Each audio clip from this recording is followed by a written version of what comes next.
All right, kids, you know the deal. We're gathered here tonight for our PMP night flight. We do it once a week on Wednesdays. If you're new to the show, welcome aboard. Great to have you. If you're an old friend, great to see all our familiar names out there. Your Scarlet Fires, your Don Peraltas, your Ragmans, your Noemis, of course, your Leah Phillipses, your James Lazzotis, on and on and on it goes. Hey, I'm here to tell you something. I'm here to give everybody a little message right now. It's okay. It's okay. I'm telling you right now, it's going to be okay. Yeah. In fact, we're going to go deep into the game tonight. We got a lot to talk about, but I feel fine. Now, granted, it didn't work out tonight. 113, 116, your final. But I'm telling you, it's going to be okay. I believe that in my heart and soul, Tony. How you doing tonight, brother? Paulie, you said the word gathered, and I just wanted to say, dearly beloved, we are gathered here today to get through this thing called life. Right. So we're gathered here today to get through this thing called Game 5. OK, because we're going to be fine. Everything's going to be fine. Right. We gathered here today to get through this thing we call Game 5 with the echo and stuff. Yeah. By the way, shout out to Prince's guitar playing on that track. He tears it up on that. That's kind of why I got into Prince early, because he always had the heavy guitars in his stuff. I'm like, I love this guy. Anyway, Tony, no, it's going to be okay. We're here. We're gathered to get through this thing called Game 5. No problem. No question. Yeah. We're here to do that for you, Tony. And we also, our Giants have been scuffling a little bit. They got swept down at San Diego, so they lost that 2-game set. They're back home. They'll take on the Rockies tomorrow in San Francisco. But Tony and I were talking before the show, and without any further delay, because I want to talk a lot about this game tonight. I want to talk about Longbridge Pizza right out of the gate. Tony, myself, our art director, Don Peralta, and the main man, Neil Donardi, the grand poobah down at Longbridge Pizza. We had a little powwow today. We had a, what I would call, Tony, a very long, leisurely, and beyond satisfying lunch. To the point, I have not eaten since Longbridge. Have you? I bet you haven't either. Have you eaten a damn thing? Nothing. I have not. So full. Yeah. Stuffed, man, but I feasted on my favorite pie is the mushroom pie, and Neil revealed today that he thinks it's his favorite pie too. So that's what I feasted on. And I know you had the chicken parm, the two different versions of chicken parm. I think Dom had the gabagool, which is the Italian meats, cured meats sandwich. I'll tell you one thing, Tony. I'm a fan of Italian meats, cured meats. Stack them up nice and high. By the way, I had my hands in that Vinny's gabagool too. That was the first thing I attacked because Neil came out. That's what I'm telling you about Longbridge Pizza, man. If you haven't been down there to 3rd Street yet, do stop on by 2347 3rd Street. The laid back vibe, the serious pizza. The vibe is real. By the way, Neil is so cool. He kind of generated an entire Grateful Dead playlist for me today, knowing I'm like hot off the sphere.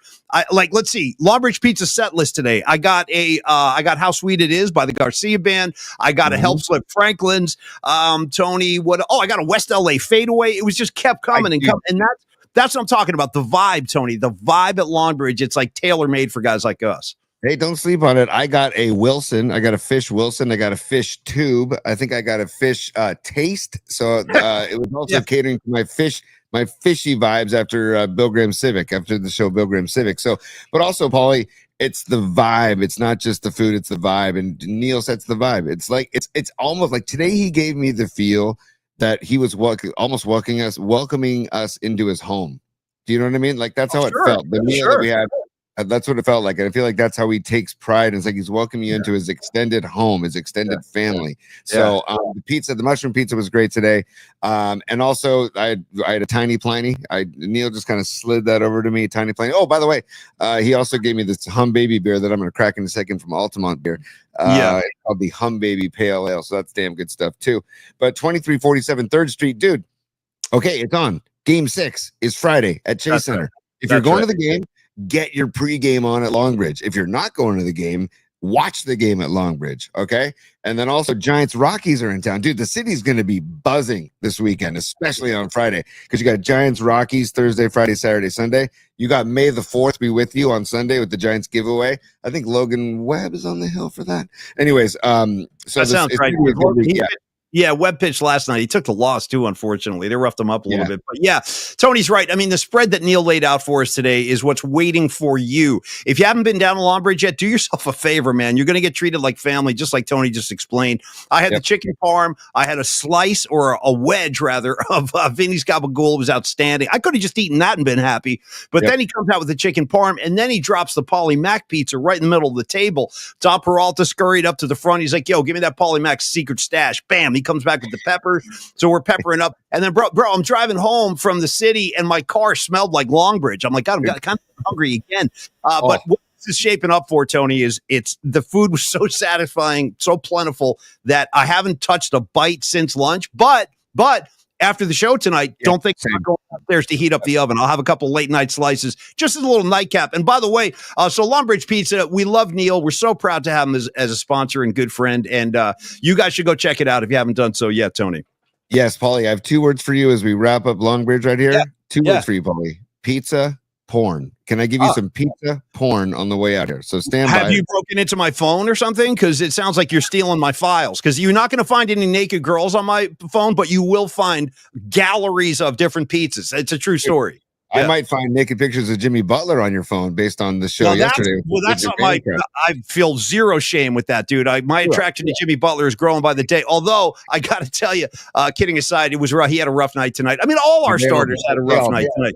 But Paulie, pizza porn for you, real quick. This is from Steven. Steven is the guy. He's like the artistic director for Longbridge. We have Don Peralta as our artistic director. They've got Steven. Steven put these together. Today's Chicken Parm Wednesday. Tomorrow is their Detroit style square pie. So look at this, buddy. Look at this action right now.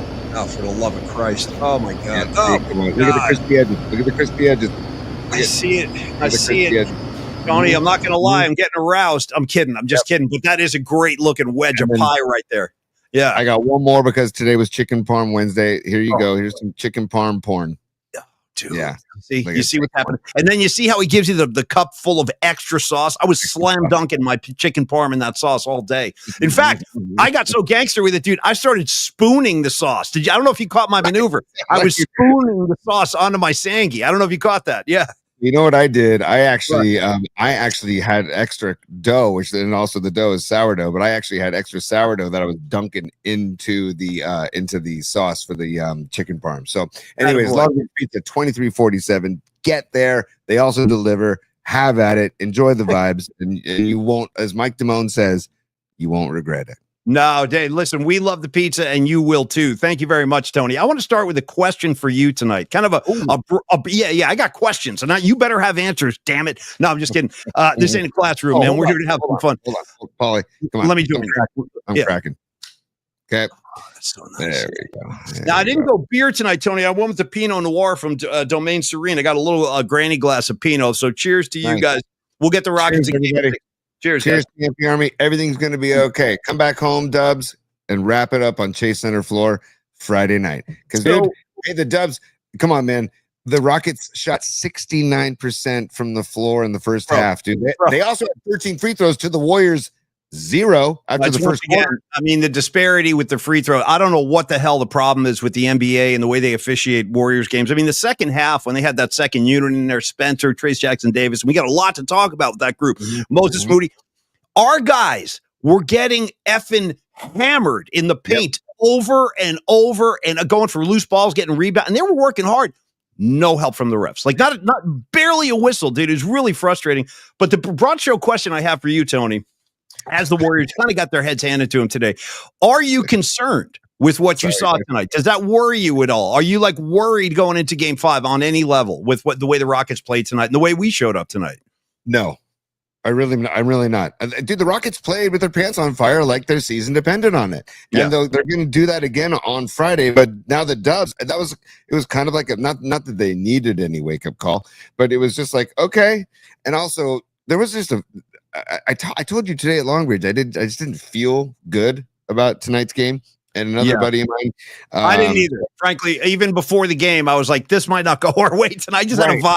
Because like you said, and by the way, I got to already interject with questions and comments with Creative Tony's speech over here. Okay, you said a second ago that the Rockets played like their pants were on fire. Interesting choice of words. Now, there's another saying on the streets where they say they came out with their hair on fire. So to differentiate between hair and pants, I actually have a hair on fire story to share with you guys really quick. It's a true story.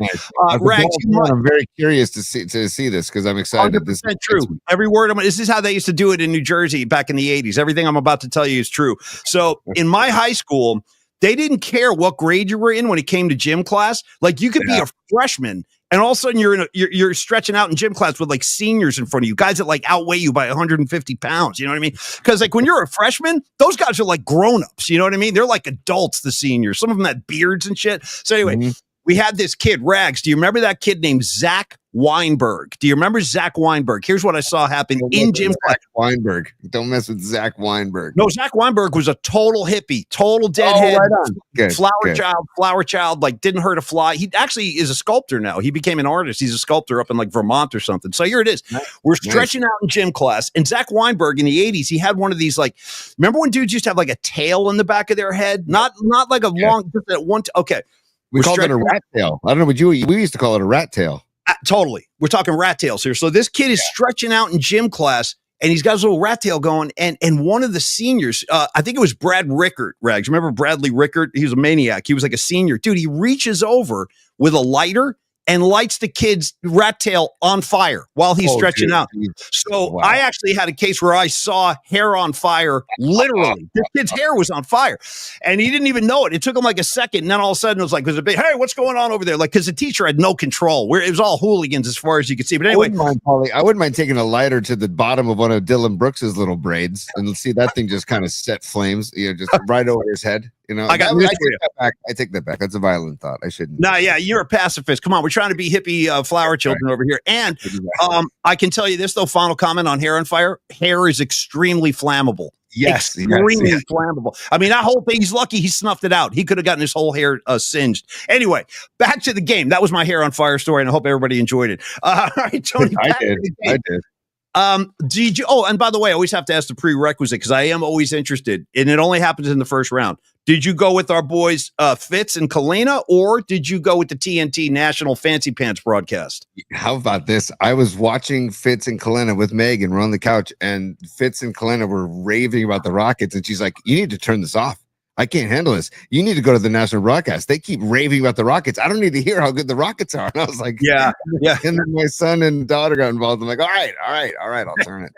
And we were also trying to change the vibe too, because they were down, I think 20-8 when we turned the channel. But Paulie, I'm gonna take charge of the show for a second. Stand freaking by. Sure.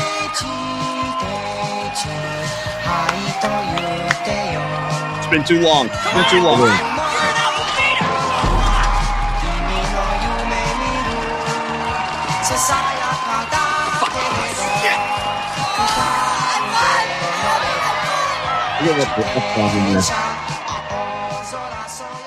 As always, Tekashi setting the tone for the show. Are you about to lay out the set list for us tonight, Tony? Is that what we're doing? I am. Okay. We're gonna do Tony's top three. We're gonna do bookmarks, and we're also gonna do a mailbag because we have some great emails and photos in the mailbag. Robot Centaur, James Lazzotti, James, I apologize if I'm jacking your name. One of these days, we're gonna get that right, especially when we come face to face. But go ahead, T.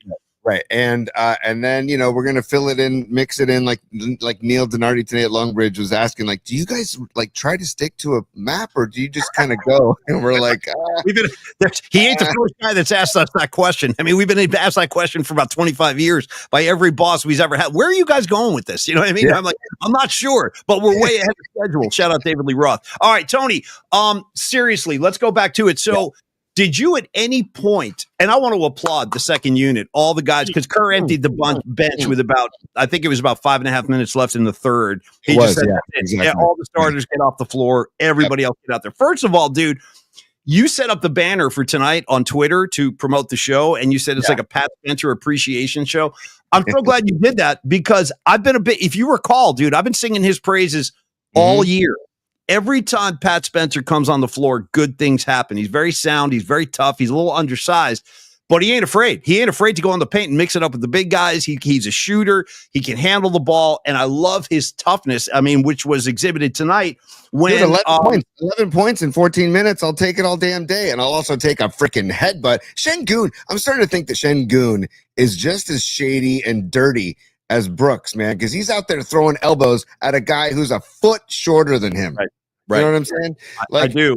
And for no reason at all, Spencer was walking away from the play. He was walking away from it, dude.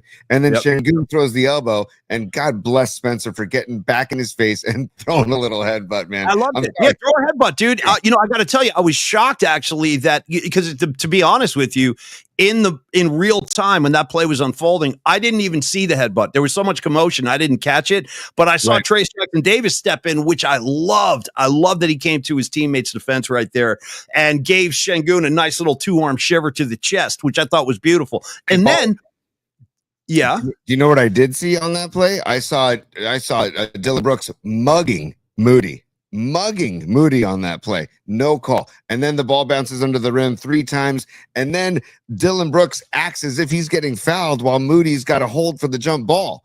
And did you see him at the end of that play? And it's like, dude, I did. I don't know, man.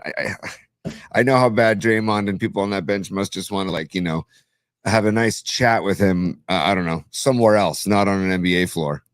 I don't think they want to have a chat. I think they want to wring his freaking neck. I really do. I know I want to wring his neck. I mean, he revels in being a villain. But the problem I have with Dylan Brooks is it's so forced. It's like, bro, I know you're a bad guy. I get it already. Cut the crap and just play ball.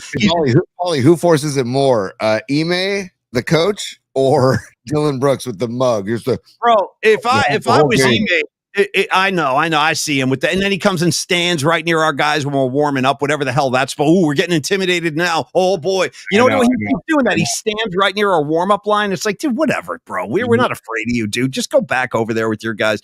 But I was thrilled that Trace Jackson-Davis gave Şengün a nice little shove. And I was surprised that he didn't get thrown out of the game. Nothing happened to Trace. He stayed in the game. And it was great to see him out on the floor. Moses Moody played great. They cut that lead to, I think it was 13 when they chipped away. And right down to 13. Yeah. And I think there was like 4 minutes and change left in the fourth quarter. I texted Tony. I'm like, is Kerr going to think about maybe he did put Buddy Hield back in the game, but I know the risk of guys sitting on the bench for an hour getting cold. You can't throw Butler back out there. You can't throw Draymond or Steph because something could happen. They could pull a muscle and it's not worth it in a game like that where you're down so big. But the fact that they chipped away like that, Tony, to me was very encouraging. And that's kind of why I know it was a second unit, but still at the same time, it was a nice fight they put up. And I'm feeling very confident about Friday already. I really am. I love the fact that the Rockets had to put their starters back in. Like that's a win alone right there. Yeah, because they thought they were in cruise mode and they had to go back into the game. I love that. And the effort from all of that bench. I saw Robot Centaur. Dude, you got a great point, Robot, is that he said no Kuminga in the second unit. It's like, that was interesting. Well, no. Hold your horses on that. No, I know, because I was thinking the same thing in the first half. I'm like, damn, still, even with this kind of blowout lead, nothing for Kuminga. It turned out, dude, he was sick. He was ill, so he didn't play tonight because he was sick, actually. Okay, that's okay. All right. I mean, I believe that because in a game like this, he would have hit the floor. Kerr has put him in already in this series a little bit. Yeah. So you're going to be ill on a closeout game. I don't know, man. No. I can't believe I'm rushing this guy's defense, but I want to be fair about this because don't forget, Podziemski was sick a couple of games ago. It came out that Podziemski ate bad. By the way, Podziemski, what are you doing eating sushi in Houston, dude? Like, what are you doing? Come on. Hey, how many people in the comments line, and Tony, I'm talking to you too, my brother. How many people in the polymath community have had food poisoning? Raise your hand. Dude, I'll tell you one thing right now. It was as close. I'm not exaggerating this, dude. It was as close to like a death experience I've ever had. I got a dose of bad chicken. It was chicken that I ate. It was 24. Oh yeah. No, dude, I didn't touch chicken for years. Undercooked chicken, you got a problem now. And sushi, to your point, dude, when I heard that, same reaction. I'm like, one, what are you doing eating fish in Houston? Don't eat any fish down there. And then number two, I was like, now I'm worried about sushi. You know what I mean? I'm like, now I got to like watch my back when it comes to sushi because I love sushi, bro. If you go to Houston, yes, you got to watch your back. Out here in the Bay Area near the freaking ocean, you can get good sushi. I mean, I know Houston is, anyways, it's Podziemski. Anyways, yeah. The whole thing, back to your point, the Kuminga being sick is odd to me in a closeout game. Like, come on, telling you what they're saying on the streets. I'm just passing along information. Yeah. By the way, I heard that when you had your food poisoning, you had to go more than Butler's 2-ply. You had to go like 4-ply. Bro, I was beyond ply. I was like a dozen ply. I mean, it was awful, bro. I'm talking fetal position on the floor in the bathroom, like thinking I was going to die. I'm like, this could be it for me. I might be checking out tonight because dude, it was, did you have an experience like that where you were so sick? You thought like almost started hallucinating. I was so sick. Yeah. Yeah. It's really, really, really awful where you're just afraid to go anywhere that's not close to a bathroom. Oh, dude, even now, I know. And by the way, shout out to Tony Soprano on the in The Sopranos. I think it was season 2, the last episode. He got food poisoning at an Indian restaurant. And I like when he calls up Big Pussy on the phone. Carmelo's like, Tony's in the bathroom really sick. How are you feeling? He goes, well, I ate the papadums. He was like, listen to all these, like, all these Indian dishes. But anyway, Tony had food poisoning. And then he gets dressed and goes out and he whacks Big Pussy on the boat. Anyway, so I'm just saying, to your point, Tony Soprano had a job to do. He threw his slacks on and he took out Big Pussy. You're saying that Kuminga should have thrown his game shorts on and balled. I'm just saying, man. Like, you're in a closeout game where he would have definitely come in handy in that second unit. He would have, even to help spell the first unit when the game was still like not out of reach. But Paulie, I'm not worried at all about that game. We can talk about it in Tony's top 3, but I just feel like. I don't know. I'm not going to use the refs as an excuse because obviously Houston shot the lights out there. Like I said, 69% in the first half. I think they ended up 55%, but they were 9 of 15 from 3 in the first half. Insane. No, everything they threw up was going in the free. It was just one of those nights, and the Warriors were not hitting anything. Like their starters were really cold, so it was a perfect combination. It was sorry. No, it's good. Patty loves that. Anytime you sing the Eagles, Patty's going to make. Oh, and by the way, Patty's a super. For God's sakes, get her up there. She was a super. Like cover yourself. Sorry. Yeah. Oh, dude. No, say it again, T. For Christ's sakes, will you cover yourself? Yeah. No question. Yeah. You're wearing ladies' underwear. That's a serious disorder. Shout out to the late, great Bill Paxton in Weird Science. Way too soon. I'm looking for Patty Super. Sorry, Patty. I apologize. She's right up there. I see the colors. Yeah. Got it. There it is. Patty, thank you. Oh, supporting Brooksy. Thank you, Patty. He rules. Brooksy rules. He's just getting going with the quality hang. So yeah. And Tolbert, I don't know if Tolbert's doing something tonight. I'm not sure, but John Lund tomorrow is doing something tonight also. And John Lund, Johnny will be back up at 8 a.m. He might not even sleep. No, why would he? No, Jumping John's he's a freaking maniac. By the way, I was in Vegas last weekend hanging out with JC, not Jesus Christ, but Jeremiah Crow. Because sometimes I say JC and people are like, you shouldn't talk that way. I'm like, I'm not talking about Jesus. I'm talking about Jeremiah Crow. Calm down. But anyway, I was hanging with JC. Yeah. And he goes, we had lunch together. It was great. And he was going, he goes, by the way, John Lund's in town. I go, what do you mean John Lund's in town? He goes, yeah, he's out here. John Lund I didn't cross paths with him, but he was in Vegas last weekend, just FYI. And you're right, dude. If he's not doing a show right now, odds are before the night's over, he'll be doing a show. And then like Tony said, when we wake up in the morning, he'll already be on the air. Johnny Lund is unstoppable with his show. Unstoppable. He'll probably do a guest hit with Larry Krueger from like 11 p.m. to 2 a.m. and then maybe get like a couple hours of shut-eye and then start the show at 8 a.m. So props to Johnny Lund. Tom Tolbert, I'm sure will be doing something tomorrow and or Friday. So the Basque is basking, as shall we say. Yeah. And also, by the way, Patty, you say that you sold Mikey's 1964 G.I. Joe doll. What did you get for that? What kind of price tag do you get for something like that? I'm curious. Yeah, me too. Way, I wonder sometimes about all the old Star Wars crap I still have, like from my childhood. I have like a dresser drawer, Tony, filled with like Star Wars cards. Remember the Star Wars cards, like baseball cards they were selling back in the day? I got hundreds of them. And I've always wondered, are these worth anything? If they are, somebody let me know. I'm looking to unload. Anyway, Tony, yeah. Anyway, back to the bench. I want to talk about some of the faces we saw. Dude, Kevin Knox. He's out here.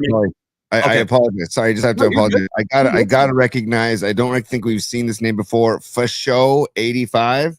All day. Should we call him? Should we say that John Lund is Lundstoppable? So Faux Show, hey, let me tell you what, Faux Show 85, welcome. And I need more riffs like that out of you, man. I don't know where you're coming from, but I dig seeing your name and I love the riff. Also, shout out Scott Saunders. Shout out to John Joseph. What's up? Oh, he's coming in. John Joseph. Star Wars stuff is all worth money. Okay. Noted. I got plenty, and I need to unload this crap. My kids don't want it. Nobody wants it, and I got like all this stuff from bring it on to dude. Well, yeah, my son is kind of just passing out of the Star Wars phase. Although Andor and Disney Plus is keeping him in like just a little bit. But dude, we spent like I don't know a week during COVID building the big. Why am I blinking? Come on, the big spaceship that Han Solo flies. Why am I blinking on Millennium Falcon? For God's sakes, what are you doing? Come on, man. You just hit Sasquatch too. You're all out of control now. Come on, pipe down over there. Yeah, be good to Squatch. That's my guy, Squatch. Yeah. Sorry, I forgot, man. By the way, what's up, Andrew? Andrew's on a flight. What's up, Andrew? Thanks for checking in, dude. Hey, my brother. Oh, and by the way, he's going Darge Star. Okay, Darge Star. Very good. Panaki, what's up, my brother? Good to see you tonight. So anyway, John Joseph, what's up? Sorry, Dom just said settle the Squatch. I'm going to let it settle on its own. The Squatch will settle on its own. I love that Squatch, dude. That's like the best decorating maneuver that you've ever made on the show. By the way, how is that brewski from Lombard? It's so good. And I just want to I know because Neil would appreciate this, Altamont Beer Works in Livermore. This is their like giant themed beer, Hum Baby. It's a good pale ale, really good. Hey, by the way, James Lizotte, type out how do you pronounce your name? Give us the phonetics, dude. I'm saying it's Lizotte. I want to say it's Lizotte. I think it's got that kind of long E sound at the end. James Lizotte, am I right, or is it Lizotte? I think it's Lizotte. I'm throwing it out there. Creative Tony, also Stevie B comes in tonight. He goes, guys, sorry I'm late, and I got the perfect answer for you. I stole it from David Lee Roth. Anytime you're late for anything, you just drop it. I don't feel tardy. You know what I mean? That'll be on their heels. Oh. What? Yeah, Lizotte. It's Lizotte. So James Lizotte. The E is Paulie. As usual, I'm way off the mark. As usual, dude. I'm always missing the mark when it comes to names. Tony, speaking of names, real quick, I meant to do this at the beginning, so sorry I am doing it halfway through. I want to shout out good friends of ours over at the Last Dive Bar.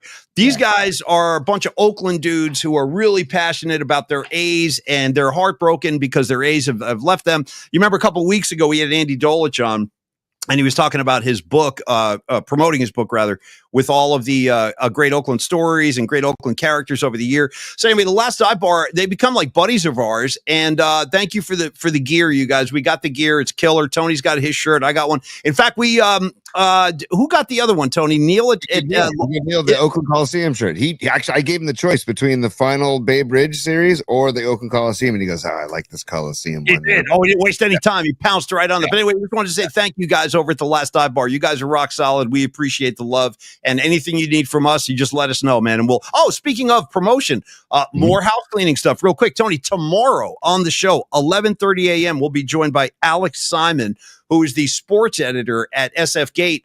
And Alex Simon has been like a real supporter of our show and everything we've been working on. Like, he's written a couple of articles about us and about the Bay Area Sports Collective. So looking forward, and you're going to love him, Tony. I don't think you've met him in the past, but he's a really good dude, San Francisco guy. And by the way, dude, you know what's so funny? He and his pop used to hang out at the Canyon Inn. They're Canyon Inn people. Yeah. Right on. Right on. I'm a fan of Alex's work, so I'm excited to talk to him tomorrow. I got to say, Panaki just checked in. He said he ran into the owners of the Last Dive Bar at the last A's game. They were awesome. They had a last hug together at the BART station. That's pretty rad, Panaki. Thanks for throwing that into the mix. Paulie. Yes, sir. I want to throw a top three at you because we can dive back into this game, okay? Yeah, and we got yeah, dude. You're running the show tonight, dude. I'm just an innocent bystander. You take charge tonight, T. Tony's top three. I'm gonna try and double mouse this. Tony's top three. T3 time, kids. Tony's top three. Feed them strong, my brother. Feed them. Feed the ducks. By the way, I saw my buddy Pete Hoffman on the comment line. He says Spaceballs greater than Star Wars, and I can't disagree. I don't know if I can disagree because I love Spaceballs, dude. Lone Star, Princess Vespa, Bartholomew. Don't sleep on Rick Moranis with the giant helmet, dude. What's his name in the movie? He's got that oversized helmet. What's his name in that? He is Dark Helmet. Yeah, that's all. Dark helmet, bro, coming at you with the oversized head. I'm all about Moranis, dude. Don't sleep on Moranis. You know what I mean? I love that you're going strong A on Moranis. I always thought it was Moranis, so I don't know if it's I'm going to continue to mispronounce it. I'm more comfortable saying Moranis. It reminds me of Uranus, the planet out there in the solar system. I don't know. I call him Uranus, but I call Lizotti. So what do you want from me, dude? I'm here to butcher names. Line them up so I can mess them up. No, I'm just kidding. Tony, tell me. Oh, and by the way, for those interested parties out there, before Tony starts his top three, Lakers and T-Wolves are at halftime right now. T-Wolves up by 10, 59-49. I think the Lakers are done.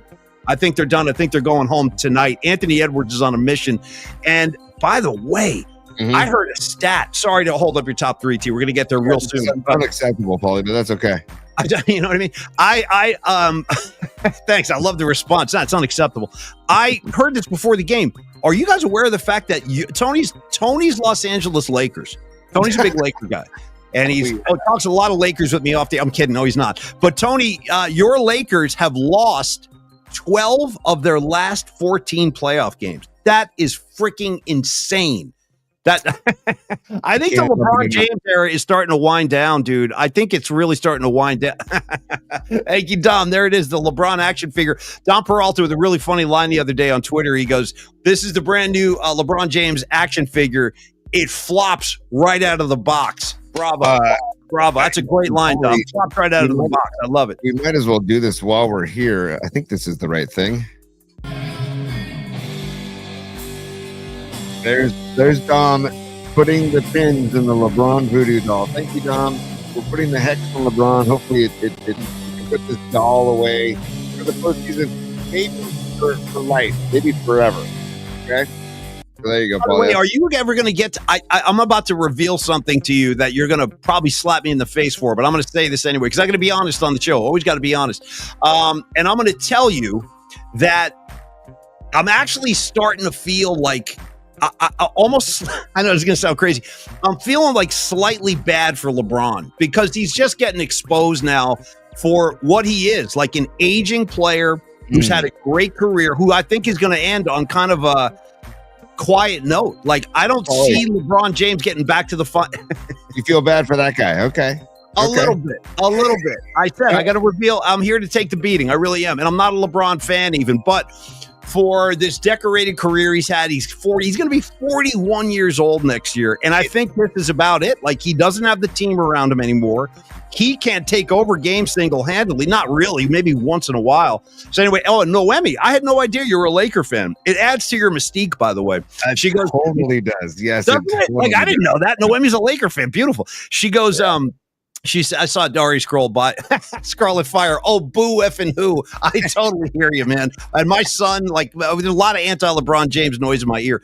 All I'm saying is it's always kind of a bummer when, like, an iconic figure in any sport winds down. Like Wayne Gretzky, dude. When Wayne Gretzky ended his career, he was just kind of skating around. You know what I mean? He really wasn't doing that much. He was a Ranger at the end, which I liked. But at the same time, I'm like, Wayne Gretzky's not a freaking Ranger, dude. He's not. And he was just like milking the last end of his career, skating around, not doing much. I kind of feel like LeBron's getting to that point. Now, he's not washed up or anything. He's still a very good player, but he's not who he was. And this is it. Like, I think he's going home tonight, and I don't see much of a future with the squad he has around him. Like Luka, dude, you know what's funny about Luka as I watch him? Noemi, this show is for you. Who knew we were taking a Laker detour? But here it comes. Totally. I feel that's the way the show goes up.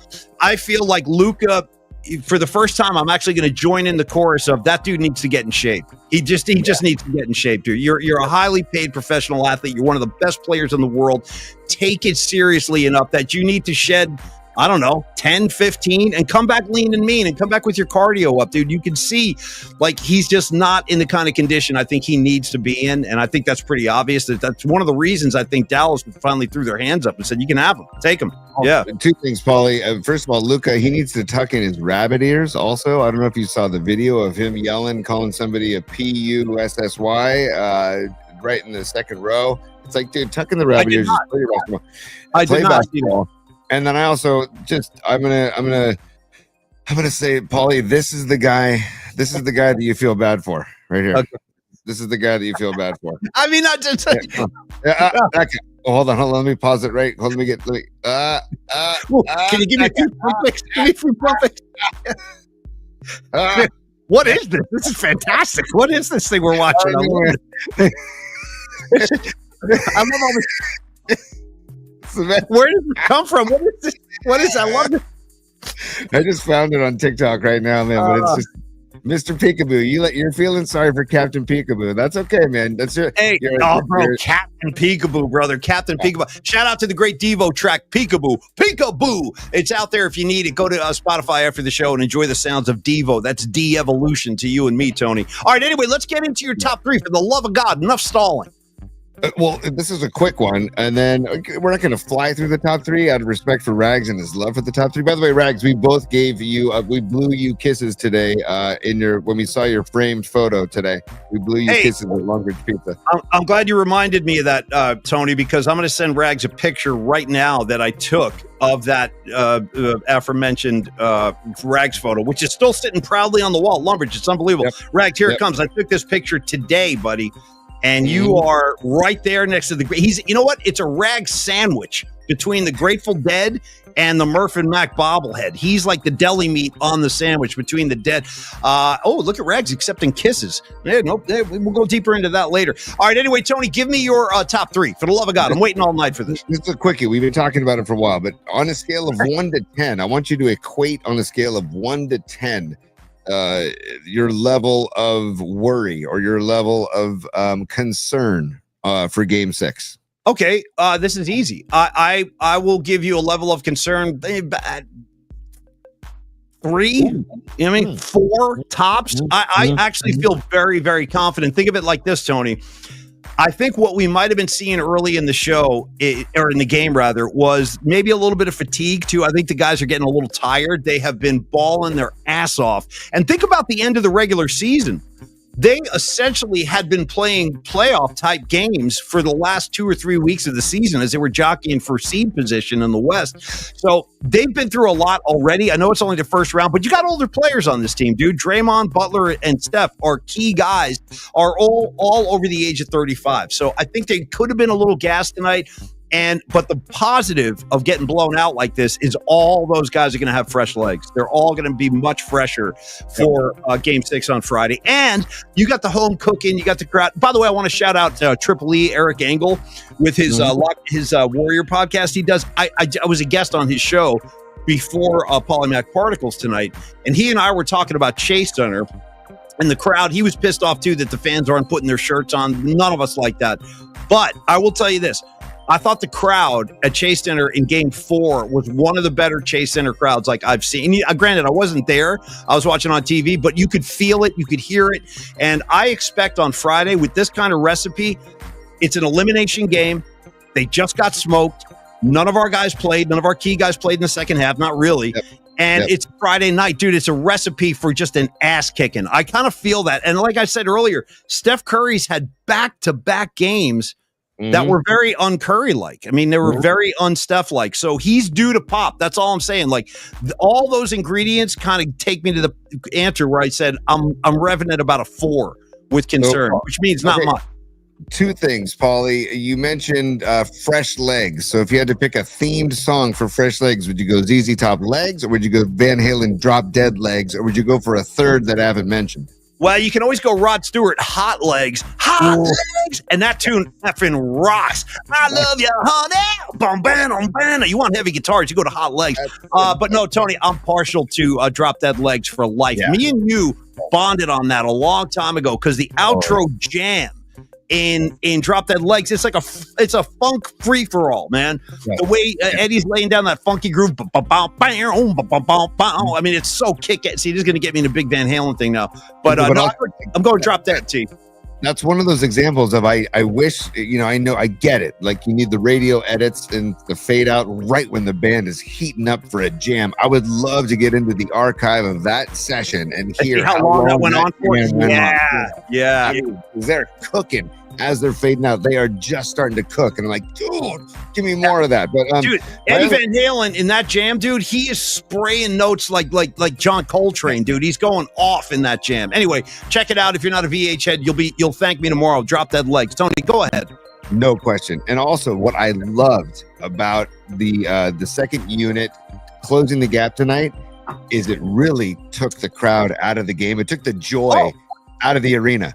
You know, you can tell that the arena was really joyous tonight, really happy. They are up 30, and it's like, hey, if I'm a Rockets fan, if I'm Rod Brooks tonight, if I'm Hakeem the Dream sitting courtodeside. What if maybe you're Billy Gibbons enjoying a Houston Rocket win? Guitar player in ZZ Top. He's going, I enjoy this game. Yeah. It's totally, dude. Awesome. That's great. Yeah. And you know what? But they took the joy out of that arena when they closed the gap. And I'm like, that is a win. That is a win. And it put the fear back into the Rockets, I feel, because the Rockets were high flying, man. That first half was, you got to tip your cap, even though the refs weren't calling anything. That's not why they lost the game. Sorry, what? We got a code red emergency going on here, Tony. And I agree with your take, by the way. You're right. The crowd was totally snuffed out and nullified. All right, John Joseph, listen, I mean, you and I, we already got a good thing going. Now we're about to go to another level. And Rags, what are you talking about? Drop Dead Legs video with Superman. I have no idea what you're talking about, but send it into our mailbox. I want to see that. John Joseph just checked in and he goes, guys, I got all kinds of studio outtake Eddie Van Halen jams. You know what we're going to have to do? John Joseph, send them in, brother. Send that S in. I need to hear as much outtake Eddie Van Halen material as possible. The more Eddie Van Halen, the better off we're all going to be. Tony, back to your top three. Sorry.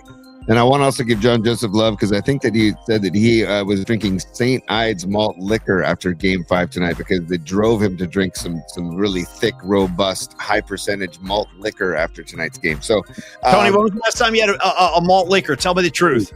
College. Seriously, college. We used to drink Mickey's and and Old E were the two, but mainly Mickey's. Mickey's.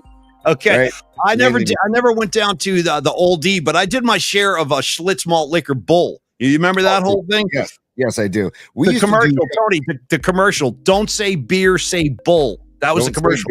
Those 70s and 80s beer ads were the best. They'll never be repeated. And you know what? Hey, Budweiser, bring back the freaking Bud Bowl, dude. I loved the Bud Bowl. Do you remember the Bud Bowl during the Super Bowl? Now that you mention it, I do. Yeah. Bring it back. But we used to do Domino's night in college with my roommates / teammates.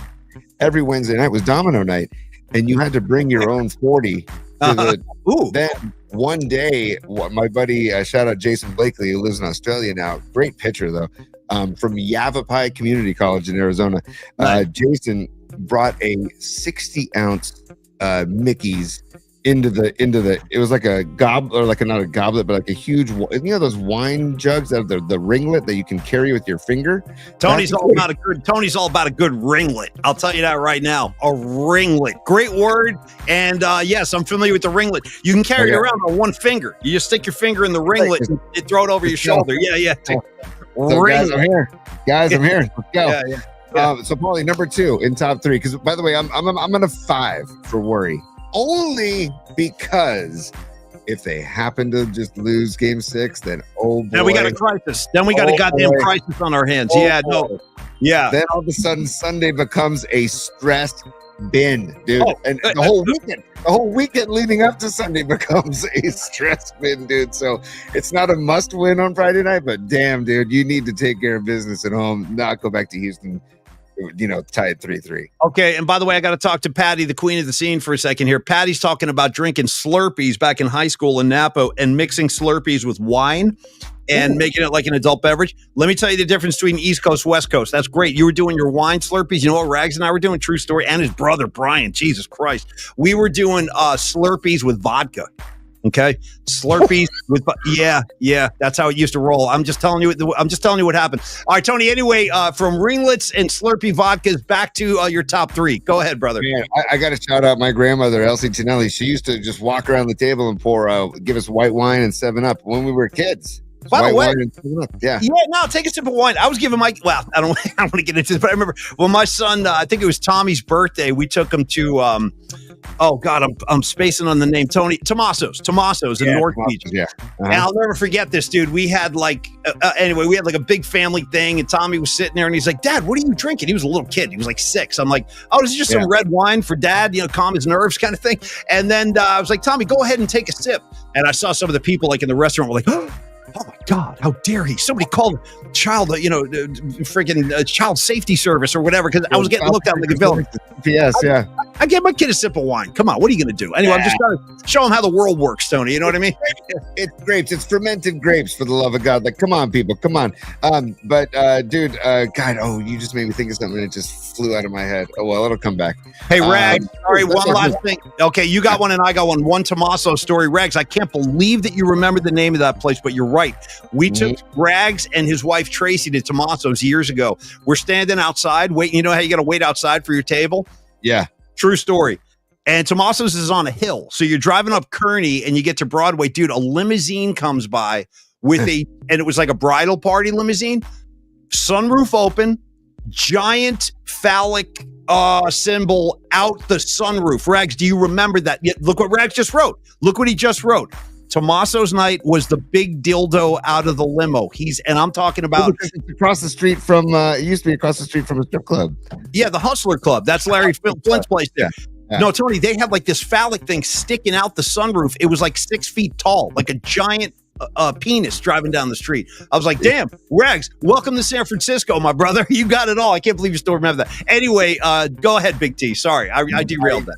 I know, but I think I forgot, but it's all good. It's all good. We can just move on to number 2 of the of Tony's top 3 because it was going to be a quick 2, but then we got some diversions, which is fine. I like diversions. Number 2, I had this thought at the end of this game tonight because I'm watching as the final seconds are ticking down. Dylan Brooks is already like almost off the court, like not waiting for the rest of his team as the team is like the game isn't even over yet, and he's like under the basket walking towards the locker room. Yeah, you would think, I don't know, who knows what goes on in the locker room, whatever, hopefully it's a joyous occasion for them. But my question is, I had this thought, like, I wonder, do like his teammates even like him? And I just wanted to ask you, do you think that the Rockets teammates I'm sure they like his contribution, his physical contribution, because he is a damn good player. He's a good defender. Yeah, he can muck it up. I mean, he serves a purpose. He does. Yeah. Right. But do you think his teammates, because I played on many teams and really good teams where I'm like, that one guy, I'm just not a fan, but if game time, sure, I'll back him up. I'm just wondering, do you think his team likes him? I think Robot Centaur is pretty close to it. He says, I'm sure his team tolerates him. And that's a good assessment. I think, to answer your question, Tony, I think his teammates, I think his whole act, it has like a time limit. It has an expiration date. And you saw that in Memphis. Warriors played them a few years ago, the year they won the title in Boston, and they had to go through Memphis that year. And that was the first time I'm like, this guy's an a-hole. This guy, Dylan Brooks. But I feel like he's a wannabe villain. Like, I don't even consider him like a legit villain. I was saying this yesterday because I watch guys like Bill Laimbeer literally pound on guys on the floor, and that's a villain. Those guys were out to like hurt you. And I think Dylan Brooks has some of that in him, but I think it's kind of manufactured. I do. And I'll tell you why. When I saw the Netflix documentary series about the Olympic basketball team last summer in France, there's an episode about the Canadian team. And they talked to Dylan Brooks extensively. And this is how he talks when he's not on the court. Anyway, we're working really hard. And I love my teammate. Like, he's all soft, like a librarian. He's all soft-spoken.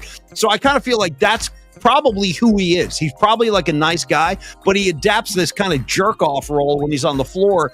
And I think that I think there's an expiration date, to answer your question. I think they tolerate it, like our guy said, but I think it only lasts so long. Like, I guarantee you he will be on a new team within 2 years. He won't be in Houston because they get sick of it. They're like, this guy's just a pain in the ass, and he's hurting us with his antics. I think sometimes that plays against you when you piss off a team to the point that he pissed off the Warriors, and then they, so.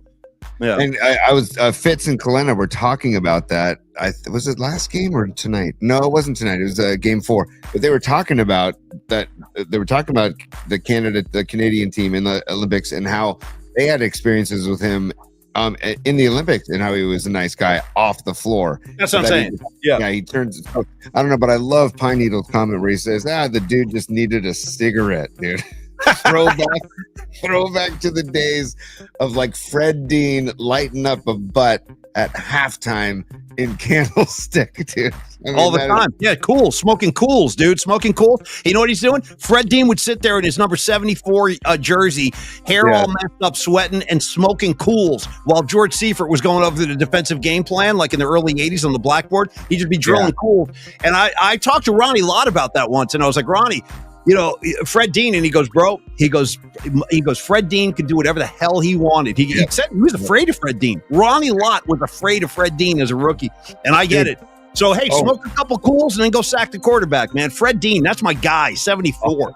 Me too, dude. And shout out Vlade Divac for the Kings whacking down butts in the locker room during Now that, dude, there's something more gangster. If you're playing pro basketball smoking butts, like, I don't think there's a more cardio, maybe hockey, but maybe, I mean, the cardio involved to play, at least in football, you get a tiny break. You go back to the huddle. You can catch your breath maybe a little bit. Basketball, nonstop, up, down, back, forth. Like, how do you smoke and be a world-class professional basketball player? I have no idea. It's beyond me. Although, if I could, I would. And I'll tell you right now, if smoking was good for you, I'd be smoking right now. Right now, I'd be smoking. Before that guy, Angel Cabrera, allegedly became a scumbag, he used to smoke cigarettes on the PGA Tour. And then the rest of the players like, whoa, dude, that's performance enhancing because they relax him as he's walking up the fairway. So he's not, he's not allowed to smoke cigarettes anymore because they said the nicotine in the cigarette is like something he uses to relax him, and they said that's performance enhancing. And they what about freaking John Daly? Doesn't he smoke butts out on the course all the time? No, not in competition. He'll do it like, you know, I don't know, on the at the driving range or on the putting green, but he won't do it in competition because they're not allowed to anymore. By the way, and also last one, Tony. Shout out Keith Hernandez and former Pirates manager Jim Leland. Those guys, Keith and Leland, they used to drill butts in the freaking dugout in full uniform, right in the middle of a game. The camera would show to the dugout, and there's Keith Hernandez smoking butts. But Keith Hernandez was smoking butts, winning batting titles. You know what I mean? Like, that guy could ball. And Leland just out of his mind drilling butts in the dugout as well. Couple things, and we're gonna move on to number 3. But did I ever tell you about the college prank we used to do on my baseball team called the hot foot? Did I ever tell you about that? Well, no, I'm familiar with the concept, though. Yeah, I know how it goes. Yeah. You know the hot foot, okay, about lighting the cigarette with wrap a book of matches. You tear out the matches out of a book and you wrap it around a cigarette and you light the cigarette and then you put a piece of gum on the matchbook and then you stick it to the back of somebody's shoe. In this case, I'm on a pitching staff. There's a lot of downtime. And so, dude, we had fun with the hot foot. The best is like, yeah. I don't think that the hot foot would be well received in 2025. Like that's in a previous era, dude. Hot foot is going to get poo-pooed. I mean, dude, you throw a hot foot on a guy now, you might get thrown off the team. I'm not even kidding. Well, dude, my college team at St. Mary's, we were sponsored by Ham's Beer, dude. So, you know, maybe the greatest can of beer of all time because it had like the actual cartoon bear on the can. You know, it kind of looked like Yogi Bear a little bit. And do you remember the slogan? Do you remember what their motto was on the can? Well, Ham's the beer refreshing Hams. I remember that. Oh, actually, you know what, Tom? My bad. I just confused. I was about to shout out another great kind of lost beer along the way. Shout out to Olympia. If you remember Olympia beer, that was the slogan. I remember on the can. It said, "It's the water." That's what it said on the can of Olympia. It's the water. Yeah. 2 things. I got to give love to the Orchid Room here in San Carlos. It's our local dive bar. And hi, Steve. It's a local dive bar. Yeah. But it's a local dive bar here in San Carlos. I had an ice cold Miller High Life the other night, and it was delicious. It was wonderful. The best, maybe one of the greatest scenes of all time in Spike Lee's Do the Right Thing is when the mayor, that character called the mayor, the old guy, he's just kind of walking around drinking the whole movie. He goes into the convenience store and he's like, "Where's the Miller High Life?" And the guy behind the counter is like, "No more High Life, no more High Life." And he's like, "This is the greatest line of all time." He goes, "No more High Life." And he's like totally having a breakdown. And so he decides he goes with a Miller Lite and one can, just buys one can, walks up to the counter, and he drops this line on the dude behind the counter. It's one of the greatest lines of all time. He goes, "You're asking a lot to have a man change his beer." And I'm like, dude, great line. You're asking a lot to have a man change his beer. Anyway, shout out to the mayor and Miller High Life. Live the high life, Tony. This is what I recommend. Oh, absolutely live the high life. And then I saw Andrew Markoulis from Long Ridge Pizza. He had a great comment that I want to ask you, Paulie. Do you hate these Rockets more Oh, what did something get you on the comments? My God, sorry, dude. That's why I can't look over there. I keep telling you guys this. This is my own. I got to control myself because I look over there and I lose it. It's okay. Sanchi coming in, looking ahead to next year's brackets. Hot foot versus hair on fire. That's a nice matchup right there. Different ways to play with fire. Yeah, he said hot foot versus hot ponytail. Yeah, well, I told you about Zach Weinberg. We lit his hair on fire. So yeah, hot foot against hair on fire. That's going to be a bloodbath. That one. DC's a super.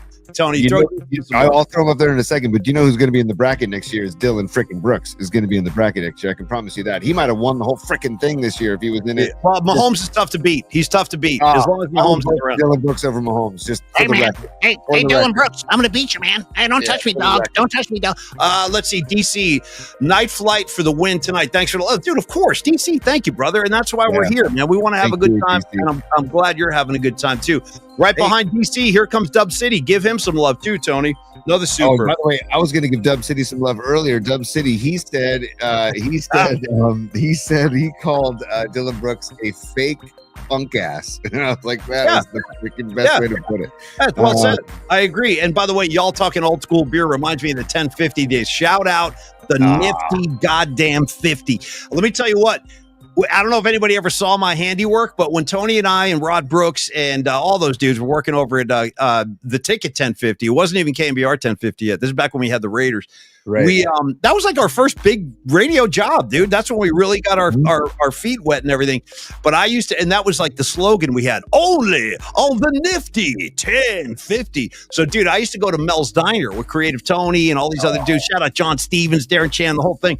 We'd be sitting there at Mel's Diner, like late at night, like trying to soak up all the alcohol. And I would go into that bathroom and they have a chalkboard in there. You could just write stuff on the chalk.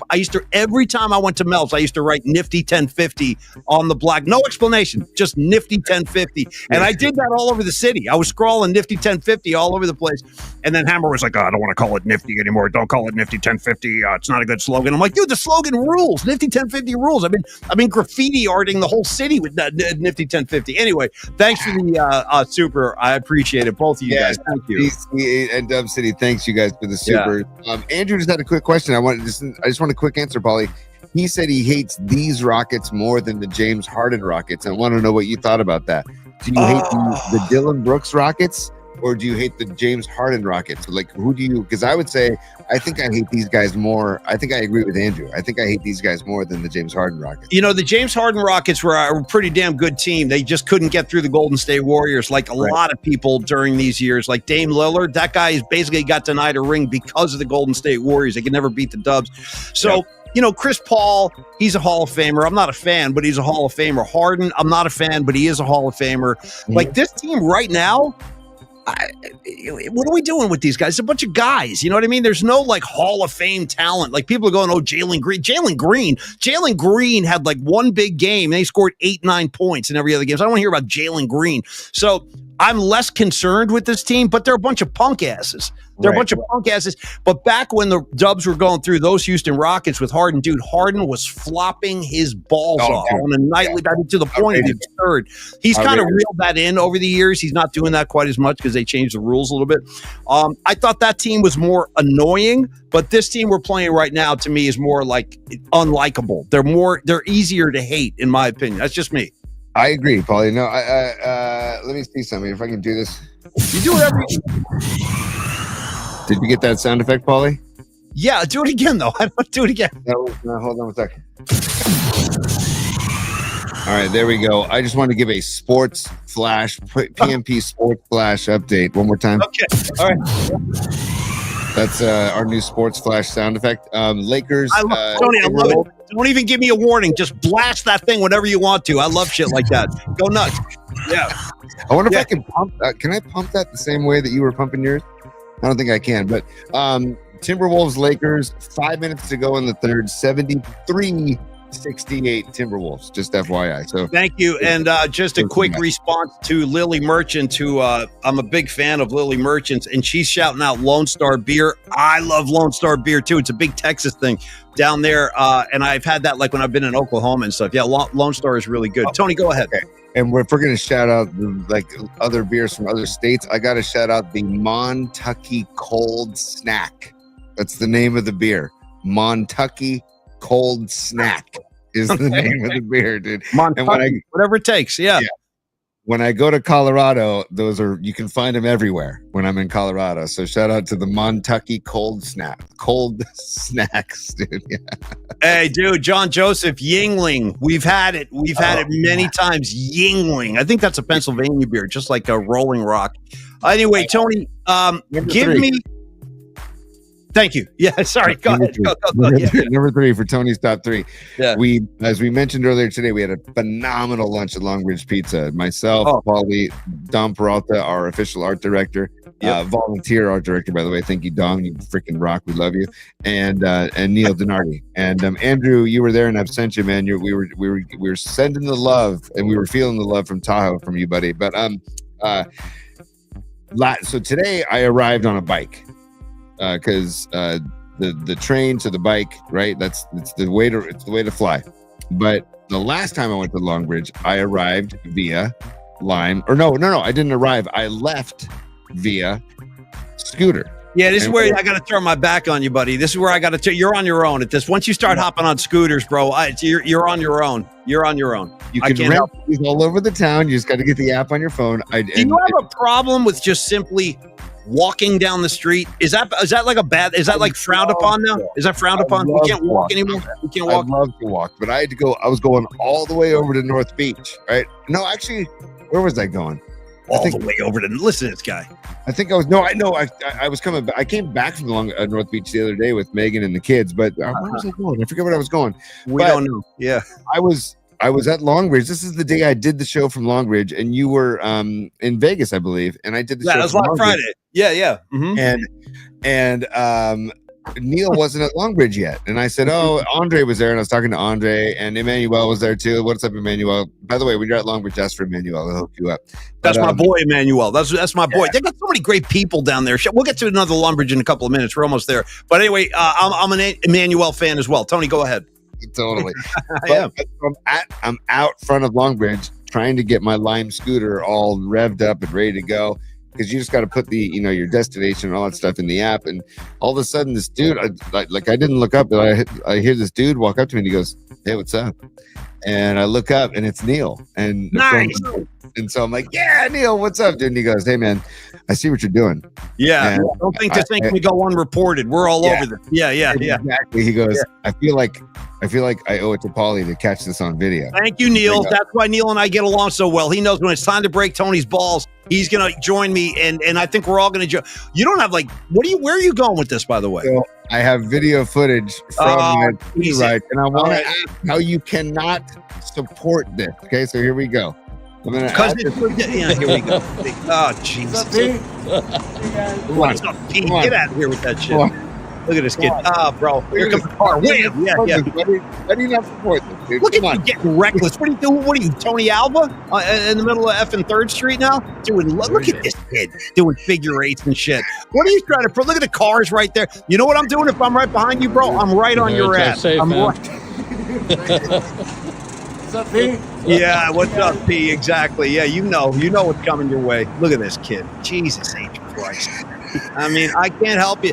And then, Tony, did you do like all the other kids that don't give a shit about the city of San Francisco and just dump it on the corner like it's a piece of trash? That's the other thing that drives me crazy. These e-bikes and these freaking scooters. Dude, we were better off years ago without this crap, when you could just walk down the street not having to trip over a guy's scooter that's been discarded. Like, yeah, I'm done with this. I'll just leave it right here. It's like, you've seen it? They're stacked up on the corner. It's a mess.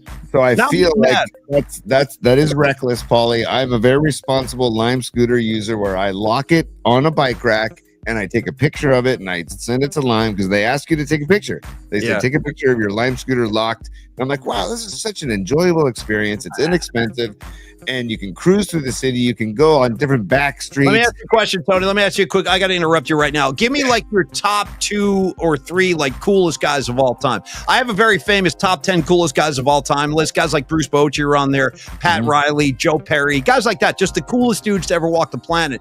Give me a couple of your favorite, most cool dudes of all time. Go ahead, randomly, anybody. Well, Eddie Vedder is always going to be atop that list. Eddie Stop Vedder right there. always...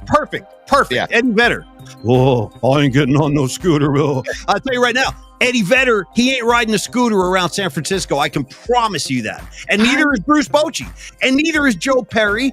And by the way, Don Draper, throw him in the mix too from Mad Men. He ain't getting on no scooter. He's too busy drinking martinis, dating ladies, and smoking butts. That's it. And hold on.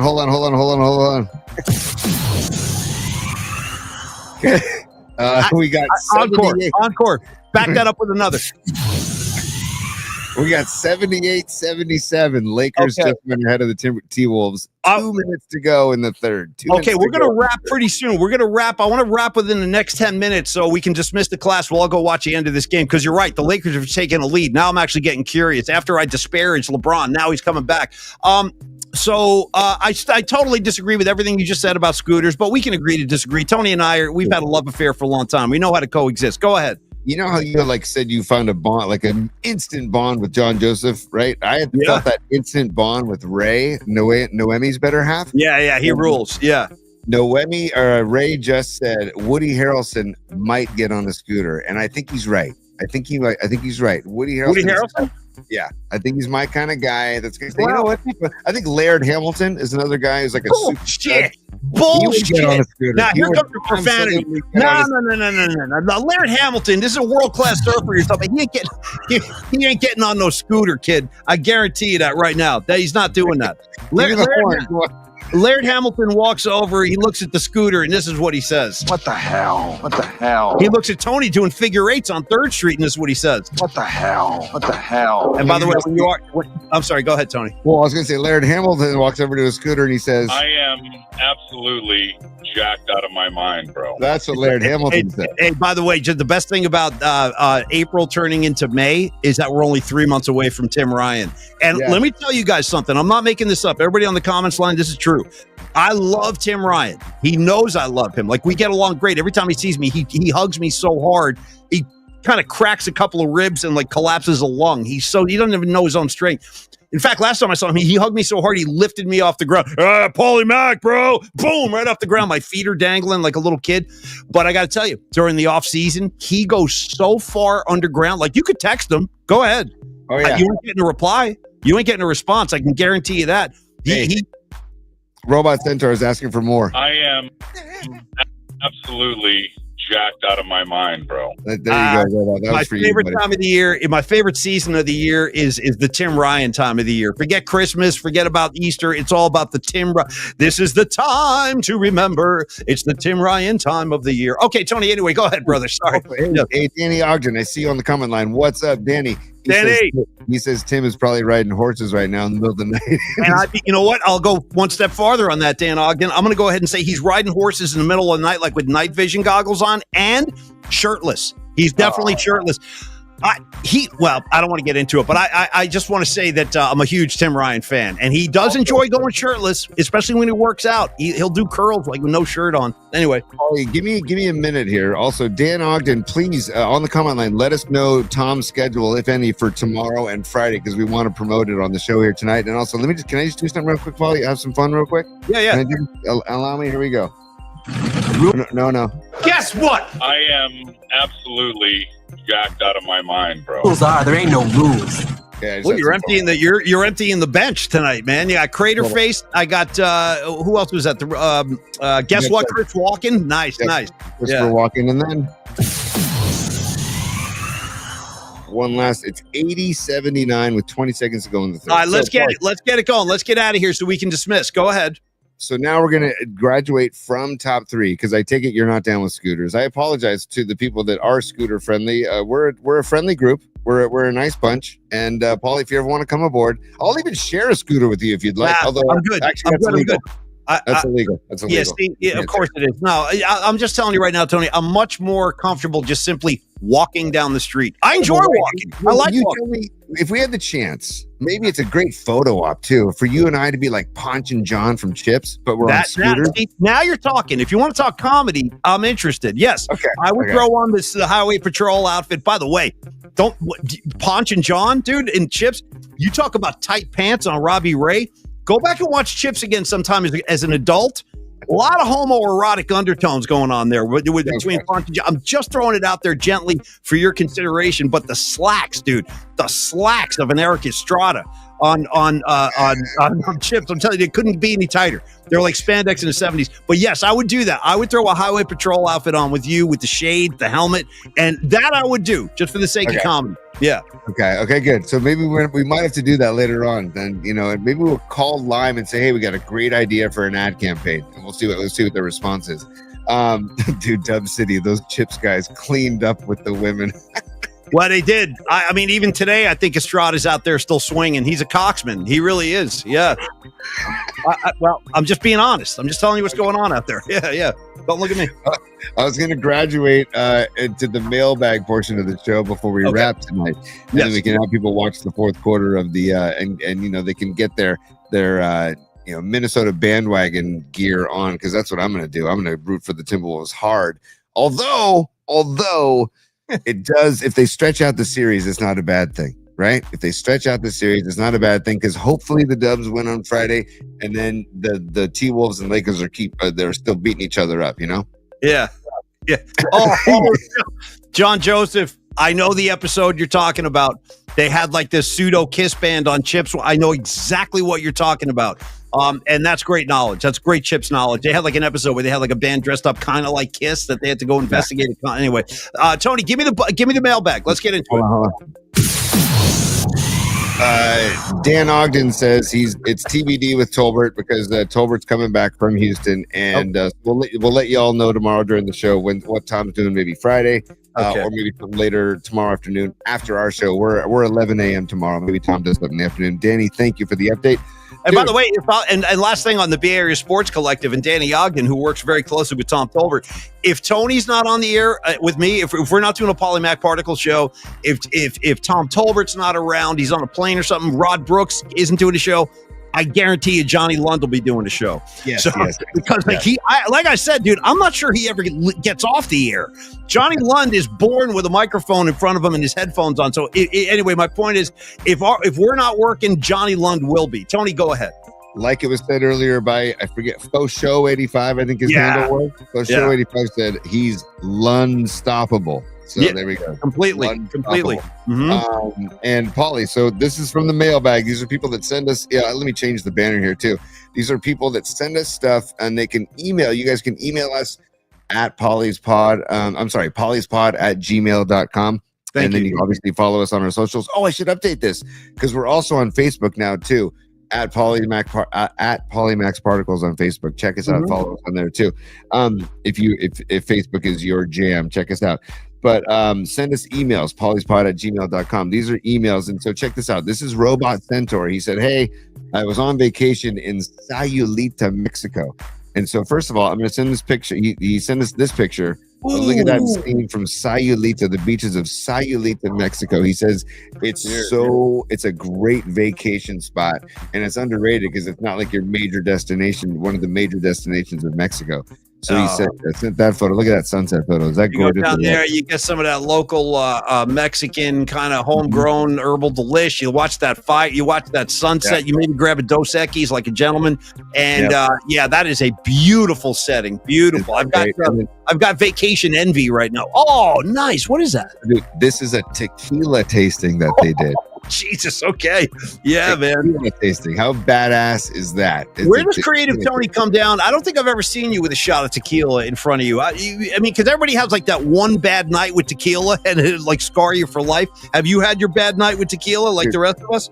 I love tequila. I love tequila. And my friend Pete Hoffman, who was on the show earlier, he makes a great ranch water, man. But the key to his ranch water is crushed ice and Topo Chico mineral water, or sparkled water, and a full squeezed lime in there. And thank you, Tony. I'm also a mezcal guy too, Bolly. I like mezcal. I know a lot of people. It's very polarizing. Mezcal is kind of polarizing. I love mezcal.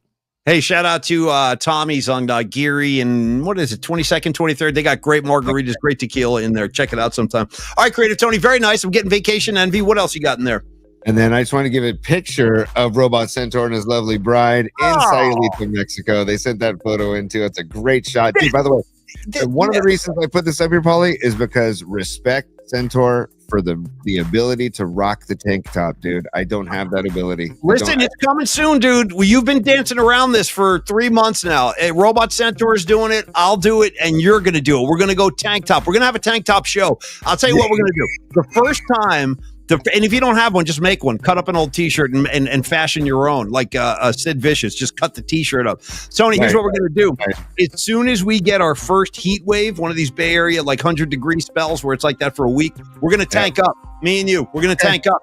And Robot my daughter Olivia is going to have to give a nice trim on the shoulders and portions of my. I'd prefer the fur. I would prefer you in your furry state.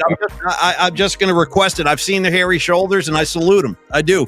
And don't be afraid, dude. Sonny Corleone, James Caan now in Godfather 1. He spends half the movie walking around in a tank top. Dude, you can see the fur. It's like a shoulder pad. They're like shoulder pads. They're like shoulder pads. It's thick. It's like a Boston Terrier. You know what I mean? He's got that fur. He's got like a coat of fur on him, and he's walking around proudly showing it off. And you're an Italian, dude. Don't be ashamed. It's your heritage. You're talking. You gotta rock it. You gotta rock it, dude. And Christian and I always Rags. Yes, Narrett. He knows the story that I told. I don't know, like a month ago about when I nared my back in Hawaii. That was not a good experience. No. Don't ever nair your back, everybody. I'm not going to nair anything. I don't own nair, and I'm never going to buy it. Don't even worry about it. And Daniel Ogden, I saw your comment. Yes, I still drink room temperature water. That's the way to go. I don't drink ice cold water. He asked. Tony used to harass his assistant Shannon Kaler, who's a rock star with the Stone Foxes. He would bark orders at him. It's incredible how abusive Tony would be, and me too. We both abused the kid. Because we got abused coming up. It's a cycle. You know what I mean? But anyway, Tony was like, he would yell at Shannon. We'd be in Tony's studio at KMBR, and he'd be like, Shannon, go get me a blend. Go get me a blend. And I'm like, what the hell is a blend? And here's what a blend is. A blend is a cup or glass or thermos, a water bottle filled with a combination of hot and cold. That is what you call a blend. And Tony, your instincts are correct. Doctors recommend you drink warm water as opposed to cold. It's just food for thought. I don't go warm. I don't go cold. I go room temp, Paulie. So it's about 3/4 cold and 1/4, or maybe 2/3 cold and a third hot. Dub City's a super, and he's got a legitimate question. Let's address this. Okay. Paulie in a room with Jimmy Butler and Tim Ryan. Can Paulie keep his composure easily? And let me tell you why. Now, granted, I'm not exactly, you know what I mean? I just want to explore all the interests in my life. I like to explore. And I would say this, Tony, that Jimmy Butler, my new man crush, there's no telling what could happen. Although I doubt there's any interest coming from him to me. That's fine. But when it comes to Tim Ryan, too much fear. I'm terrified of the guy because he could break me in half over his knee like a toothpick. And so could Jimmy Butler. Don't think Butler couldn't too. But no, right now I'm more dedicated and focused on Jimmy Butler. And I love the question, Dub City. That's how we keep it honest and open on the show. And thank you for the contribution. Tony, go ahead. Tim Ryan's very excited about your Jimmy Butler man crush. I am absolutely jacked out of my mind, bro. Oh. No question. And thank you, Dub City. Cheers, my brother. I'm glad you dig it, man. Yeah. As we continue on here with bookmarks, I had a couple more. This is from NorCal Refrigeration and HVAC. He went to the Freestone Peaches show last Friday at the Felton Music Hall. And if you don't know, the Freestone Peaches are the incredible Allman Brothers cover band that does the music justice. They play it the way it should be played, and Paulie sits in with them. You said August or October? When's that gig coming? Yeah, come on. It's so funny you're bringing this up right now. I was talking to Jeff Faust, the bass player, last night. We were actually had a long conversation about the Warriors. What, T? Oh, well then stand by, because you're talking to Jeff Faust. That's the picture. That's the picture that NorCal Refrigeration and HVAC took of Jeff Faust. That's the bass player for Freestone Peaches, giving Paulie a nice friendly bird. Hey, I love it, man. Jeff is the greatest. I love this dude. And the gig is at Sweetwater in Mill Valley. It is a Saturday night, y'all. It's a Saturday night, and it's Sweetwater. The gig is October 4th. And I'm going to be taking care of some vocals on that gig, so it should be a lot of fun. Come on out. Oh, that'll rip, dude. That'll be great. Now we're going to get to James Lazat, because he sent these in. I said, hey, James, thanks for sending these in. I'm going to hold these off until Wednesday night's mailbag. So here is James and his lovely bride at Longbridge. They went into Longbridge before. Nice. I think this is before game 3 or game 4 at Chase. I can't remember which one, but they were on their way to Chase. And they went into Longbridge beforehand, and they took a pic in front of our merch stand at Longbridge. And then they sent another one because they had to do it justice. They sent another pic. Where is that other photo right here? Where they're standing in front of the rag. Yeah, nice, dude, nice. Yeah. I wish Rags could see. Rags, you have no idea like how much of a cult celebrity you are out here in the Bay Area. And James, compliments to you and your lovely wife. You guys look great. You're looking like great Dub fans, and thank you for representing PMP very much. I mean that. I really do. I mean it. So cheers to you guys, and thanks for the photos. Tony, pause the mailbag. For tomorrow, because I want to have to finish these up tomorrow. But I do. It's funny you showed the Longbridge thing. I want to talk a little Longbridge right now, if you don't mind. Is that okay? It's tied. It's 82-82, 9.5 minutes to go in the fourth quarter. That's what I'm saying.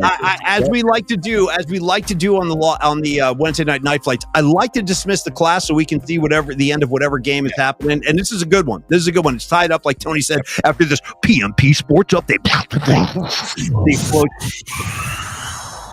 I actually think I want that louder. Can you make that louder? Blow my ears out, dude. Blow it out. That's about as loud as I can make it now.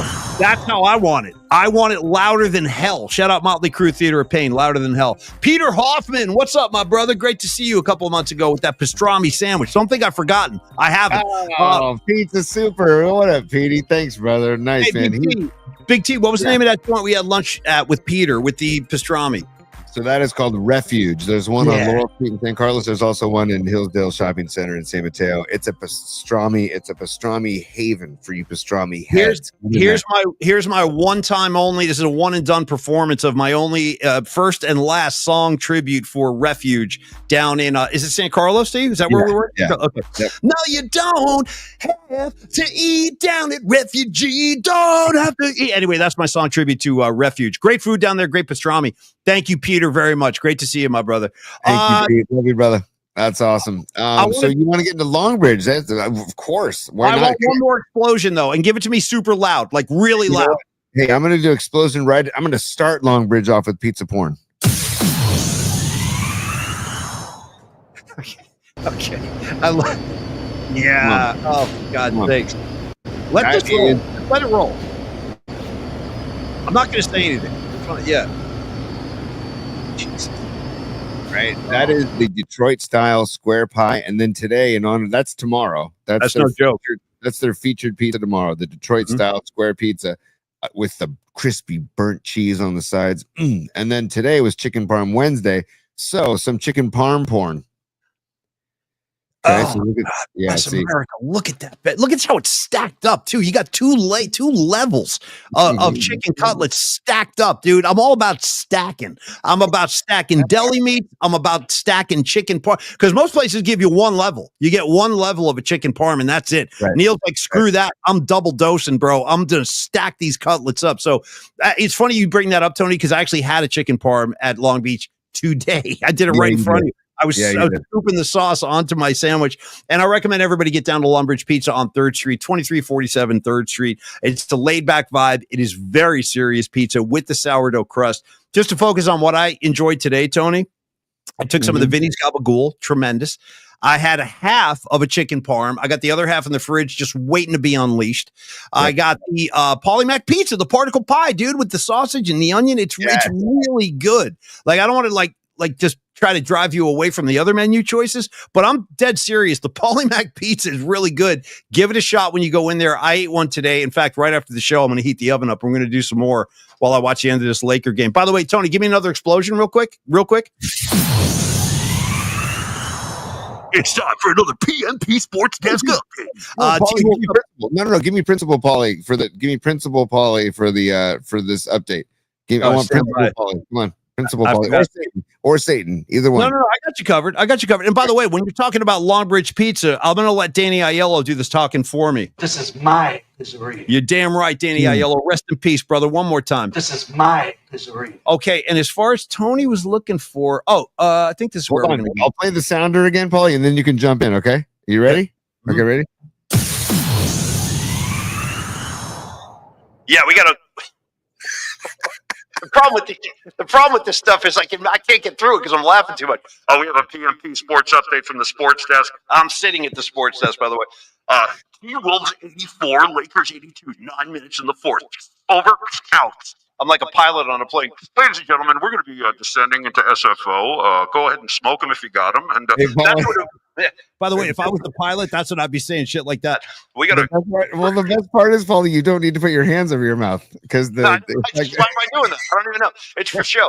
This is your captain speaking. Paulie Mack going to be taking this bird down nice and gently in the SFO tonight. Go ahead and light him up if you got him on the smoking airways, and enjoy some Longbridge pizza as we descend. And our flight attendants will be handing out free slices and Vinny's Gabagool for everybody's enjoyment. And when you get to San Francisco, go ahead and visit the Haight-Ashbury. Shout out 710 Ashbury, home of the Grateful Dead. You guys enjoy yourselves, and is your captain over? Okay. All right. Anyway, Tony, how did I do? That was Captain Paulie Mack. Did I do all right? You got me, dude. You got me. So Andrew had a great idea. One of these days, we got to do a PSA for how you reheat pizza by Principal Paulie. Okay. I don't have enough time to get into that right now, but I'll say one thing. Take your microwave and throw it out the window. Don't ever put pizza in a microwave. That's my biggest and maybe the best thing I could pass along to my real true friends in life. Yes. Don't ever put a piece of pizza in the microwave. It comes out like a wet sponge, and that's not helping anybody. It's all about reheating it in the oven. Take the extra 5 minutes. It's so worth it because the crust will reach. In fact, there are some cases where, like the next day, the pizza might even be a little bit better. Everything's nice and settled in. You reheat it. You get that crispy crust. And I go, dude, I go so far, Tony. I have a pizza stone in my house. So Noemi just said pizza stone in her outdoor grill. Yes, the pizza stone Noemi, is the way to go. Right? I'm telling you, Noemi knows. She just knows all the ins and outs of the PMP community. And you're right, Noemi, it's all about the pizza stone. I go 375. That's my oven. I'm a 375 guy. Maybe 5 minutes on the stone. Bam. In fact, that's what's going to happen in about 10 minutes. So, Tony, Longbridge Pizza is your one-stop destination for great food and just great accommodations. Like Neil makes you feel like a family member. So do stop by. And like I said, try the Paulie Mack Particle Pizza and then get back to me. Let me know what you think. Come on. Don't bullshit me. I'm not. Tony, I'm going to give you the floor for the final, your final take, and then we're going to wrap. All I got to say is I had the mushroom pizza today, and Neil revealed to me that it's probably his favorite pizza, and I loved the mushroom. And I also had the California pizza, which is kale and California, bam, bam, bam, profit on the burning shore. Bam, bam, bam, bam. I got that, by the way. I got Scarlet Fire, Eyes Estimated Terrapin. Tony, go. That was true story. I felt that eyes. I knew that eyes was coming. We were texting in the first set. I'm like, I think he's going to get an eyes. That was a kick-ass eyes too. Yeah. It was a kick. It really smoked that one. It was good. Yeah. Shout out the without the eyes. That's with on. It's at Hampton Eyes with Branford Marsalis in that's Nassau Coliseum. 320. Yeah, 329.90 Nassau Coliseum. By the way, you ready for this one, Tony? True story. I went to the show the day after. Okay. I missed the Brantford show. I get to the parking lot and people are like walking around like, dude, the greatest show that's ever been played was last night. And you know what though? Don't sleep on 330.90. Don't sleep on it. They opened with the help of Franklin's that night. That was my show. Anyway, Tony, let's get back to Longbridge. Sorry. No, but I also want to say Neil is so sly. He just slides over a tiny pliny because their beer selection. I don't want people to forget about the beer selection because we talk about the food. The food's great and the vibe is so infectious, but it's also, there's really good beer. So if you want a good place to have an ice cold beer and some great food before the Giants games this weekend or Dubs game 6 on Friday, Giants are home tonight. I'm sorry, Thursday night, Friday night, Saturday day, Sunday day. Get into Longbridge pre or post game, and like I said before, and I'll say it again, Mike Damone, you won't regret it. Yeah. So use everything. Use your body. Use your face.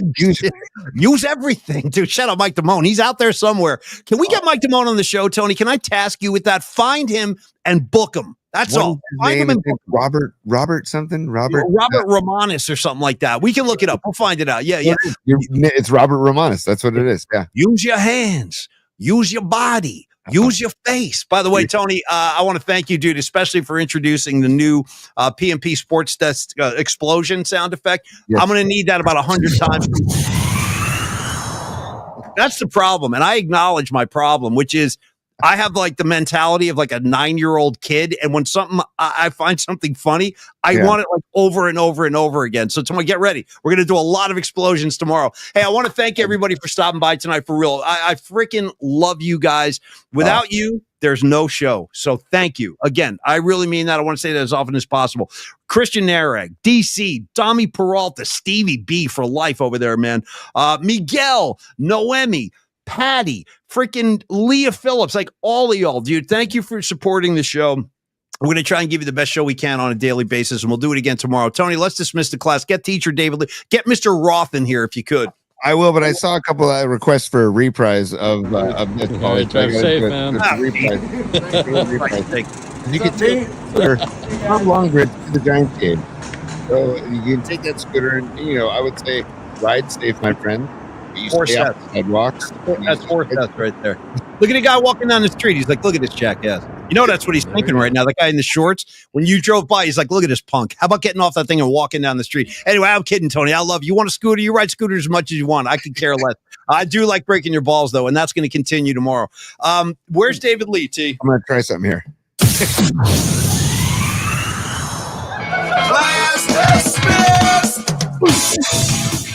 Yeah. Hey, that worked quite well. The explosion arrow, David Lee. I'm down. Yeah. Why don't you take us out tonight? Let's switch it up. It's like when Phil Lesh would take a vocal. You know what? I'm going to shut my mouth, and Creative Tony's going to take us home. T, and thank you again on the comments line. Patty, Miguel, DC, Robot Centaur, James, Sanchi, Patty from Napa, Miguel, Tony, the floor is yours. Take us home, kid. Oh, Paulie, I'm sorry, but I just remember you said Sanchi, and Sanchi sent something to us today. I gotta halt everything. Just give me another 30 seconds. This unprecedented. Sorry. Like weird science. We're sorry, dude. Sanchi sent this in today.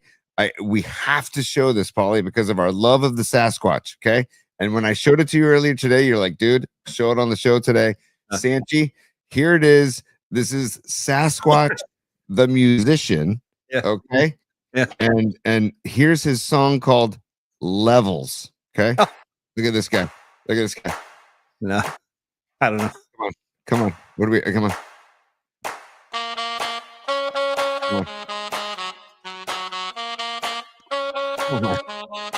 All day. Hell yeah. Go ahead, Squatch. Go ahead, Squatch. By the way, don't get a suit. I don't know how much we can play, but I love this. Is that amazing? I'm going to go a little deeper and see what happens when you go deeper. Hey, stand by. Yeah. Oh, now you're going to do ads. Yeah, it's okay. Now close it down. But tomorrow I want to revisit that, and I want you to take note. There was a stand-up bass right next to him. I don't know if you saw that. Did you catch it? There's a stand-up bass like Rob Wasserman used to play. We'll explore more of that tomorrow. Thank you, Sanchi, for the Sasquatch Jam. I love that, dude. Tony, the floor is yours. Take us home. You. I'm getting the outro bed going. Hey, I just want to re-emphasize what Paulie was saying, how thankful we are for all of you. And no joke. Every single day, Paulie and I thank our lucky stars when we get together and say, what are we going to do for the show today?